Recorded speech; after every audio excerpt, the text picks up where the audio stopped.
Chapter 63. Michael. "Why didn't you tell her?" Rachel says in exasperation. She rang me within a minute of me sending a confession text. "I was going to," I protest. "Then she found the prenup that Dad gave me, and I thought she was going to break up with me. The longer you leave it, the worse it's going to be when she finds out." I murmur, distracted by my thoughts. "Michael." Rachel's tone becomes more serious. "You do realise she is going to find out. I can run it and be in my wedding suit by 1:30. "You don't know that," she counters. "Plus, that's not the point. It's about honesty." But I'd rather face Jen's wrath after the wedding than risk her calling it off completely. She's also stressed because not only has she been relocated to the cabin, my fault, but her aunt, who she hasn't seen for years, has contacted her. "She wants to come over to mark the anniversary of Mum's death," Jen says, sounding outraged. "Do you not want her to do that?" I ask, confused. "Where was she 10 years ago?" Jen dumps a box of dictionaries on the cabin floor. "I need a bookcase, by the way." "Okay," I make a note in my planner. I promised I would sort out the furniture for her to try to sweeten the pill. "So she didn't come to the funeral?" "No." Jen arranges 6 different pen pots on her desk. "All I knew was that Mum stayed with her in Jamaica." "Maybe she can tell you things about your mum you didn't know," I suggest. "I don't want to know."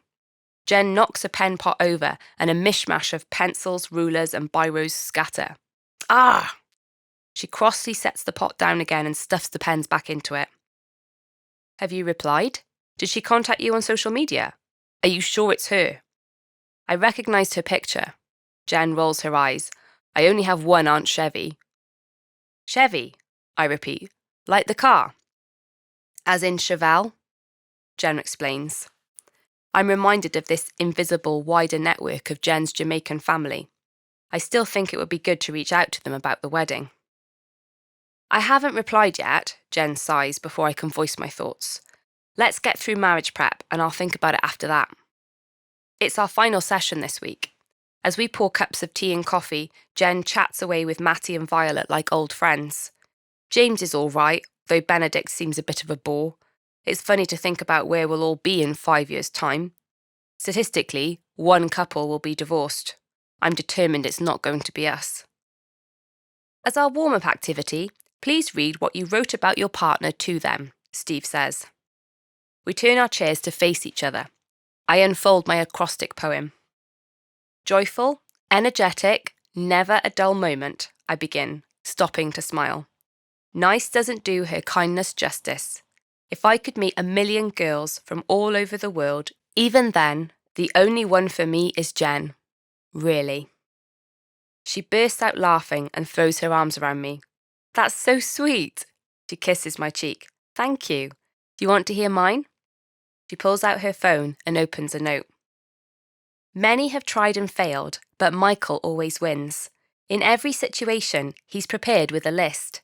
Challenges are no hurdle, he continues like a pro. He makes the impossible look easy and never accepts a no. At first he seems so focused that you wonder what's inside. Exceptional and endearing, I love that I'm his bride." "Thank you," I say hollowly. The words jar with my awareness of my enormous marathon mistake. He makes the impossible look easy. I think I'm going to be putting that to the test. "Anyone want to share?" Steve asks hopefully. "Very inspiring, one of a kind, loving and caring, excellent, tall," James reads out. Not sure about the last word, but I politely clap. "Bombastic," Matty starts, then bursts into giggles. "Elaborate, nimble, effervescent, dashing, intrepid, chivalrous and tenacious."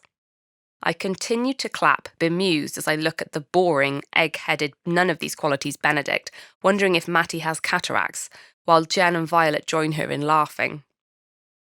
"Mother," Benedict begins solemnly, and I fight a sudden urge to laugh. "A rose, tender in the breeze." I swallow hard. "Ivy, love that never lets go, dancing freely. A star." It's so beautiful. Mattie dabs her eyes and throws her arms around Benedict as a reward for writing the worst poem I've ever heard. Everyone says, "Ah," and claps, which helps me to disguise a bark of laughter as a cough. "I'll go next." Jen smiles and prepares to read hers out. "You don't need to," I say, my laughter effectively extinguished at the prospect of having her words heaping burning coals on my head again. Too late. Jen reads it out and everyone claps enthusiastically, while I want the ground to swallow me up.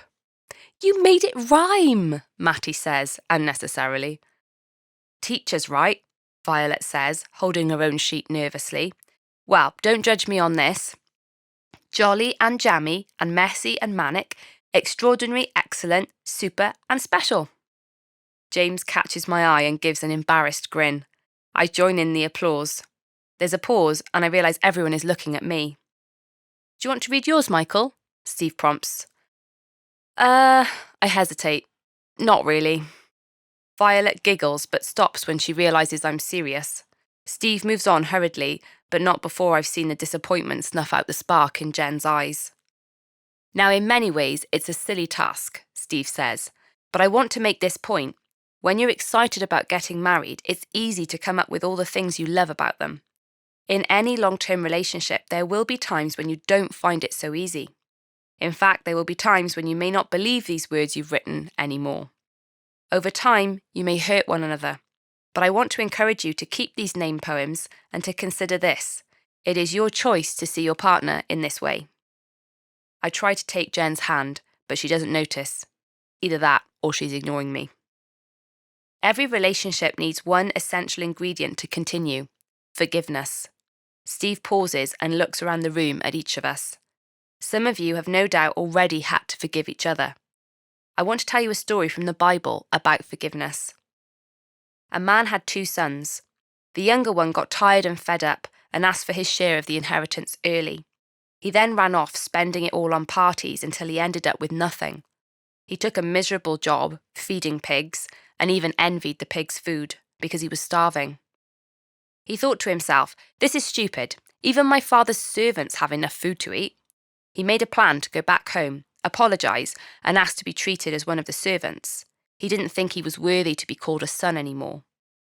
But on his way home, his father saw him from a long way off. He ran to meet him and brushed aside his apologies.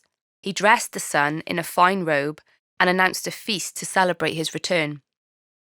But the older brother wasn't happy. He heard that his brother had come back and refused to join the celebration.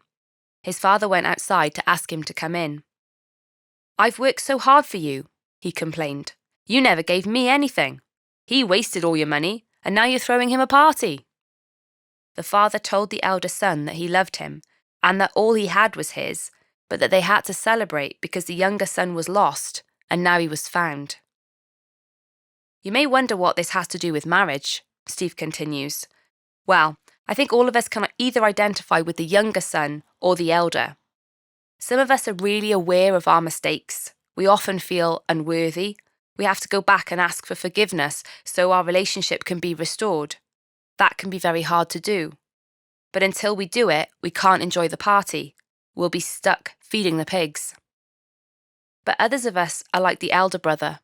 Steve takes a few steps to the other side to emphasise the point. "We don't feel we've done anything wrong. We don't feel that others deserve forgiveness, and we can't enjoy the party either." This story is often referred to as the parable of the lost son, Steve says, but it's actually about 2 lost sons.